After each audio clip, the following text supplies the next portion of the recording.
Please welcome the author of Culture of Corruption, Obama and His Team of Tax Cheats, Crooks, and Cronies, Michelle Malkin. Welcome, Michelle. Thank you. I spent this weekend getting through most of the book. You write faster than I can read at this point, but I want to talk about the title, and I want you to expand a little bit about it.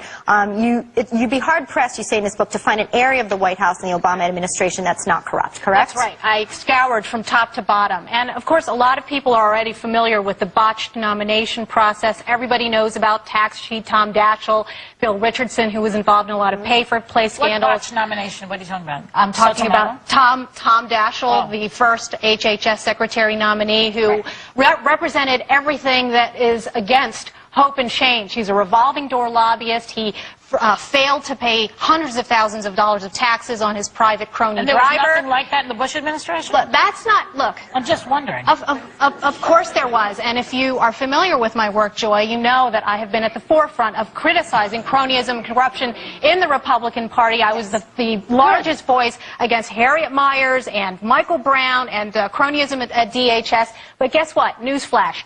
George Bush is not in office anymore. And it's time for the American public to reckon with the fact that what they were sold was a huge bill of goods. And in what way?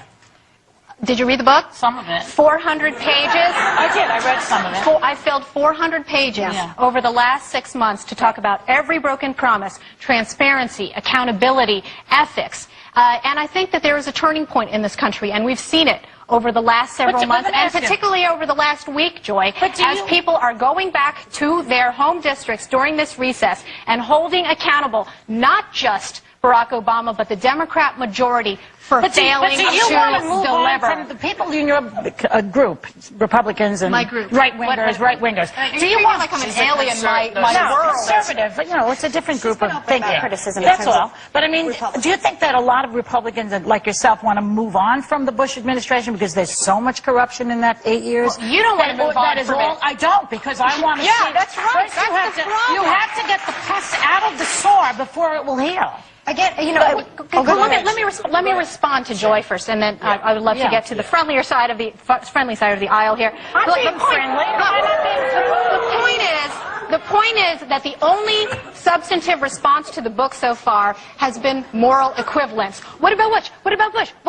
What about Bush? Yeah. What about Michelle Obama? What about Joe Biden, who has traded on his crony name for the past 30 years, who represented, again, the antithesis of hope and change? No, because I don't want to take it off the subject of what you're going to... I was just curious, you know, it seems to me, and it's just my opinion, but that tends to happen no matter who someone is if their family, their pedigree has been around a long time. I mean, it doesn't matter, as you say, whether it's a Republican or a Democrat. Cronyism seems to live on all the time, and I understand you don't like it. What I'm interested in, though, is you say that you believe that this administration is more corrupt than other presidencies, and I wondered if you could explain. I actually don't say that in the book. What I say is that you have to measure... Okay, I just want to show you this so you know what side of the aisle. We're all on the same side of the aisle. See what it says right there? I didn't write that. Right. Well, whoever wrote that did not read the book. Okay. What I said was that you have to measure this administration. That's not a quote in the book. You can't find it. Show me where it says that. I just said I didn't make this up. This was just given. Go ahead. What I'm saying, Whoopi, is that you have to measure this administration, the principal, foremost agent of everything fresh and clean, hope and change. Isn't that what we were sold this last campaign? And he rode in on a horse, a white horse, taller than any other in recent memory. And like you can talk to any young person who voted for Obama, they thought they were going to get something fresh and clean. We got Tom Daschle, we got Bill Richardson, we got Joe Biden. So what would you have done? Let me just, because I really want to get some of the facts out of the book. I'm shutting up. We have a technology czar who is a convicted shoplifter. We have a commerce secretary who is knee-deep in Chinagate campaign finance. What is your alternative, though? That's my question. What is your, well, I just wanted to finish the question.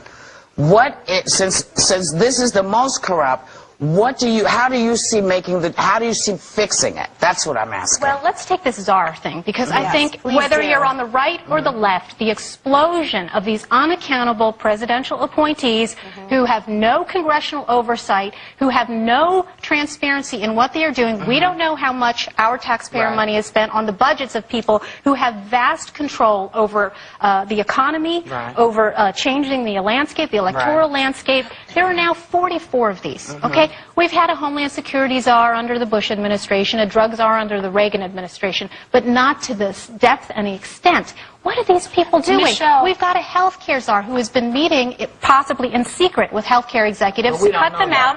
We don't know. That's the point. What about as a person who was just voting for the first time, and I'm looking at 8 years of just craziness. I'm looking at a president who there's still trailers in Katrina that he did not fix. I'm going, I wanted to vote for a man that I thought could change this. I'm thinking that he is. I'm supporting him. I think that he's trying. What do you want me to do with this stuff? Because John McCain, had he won the presidency, there's a lot of stuff about him that you could write a book about. I probably would have. And so then, with all of the stuff that you have, then what's the answer?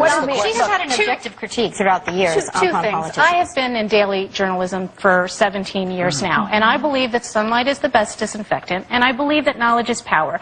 And you can see that in the resignation of the auto czar, Stephen Ratner, here from New York, who's involved in the quadrangle pay-for-play scandal, is involved in all sorts of nepotism, he had to leave.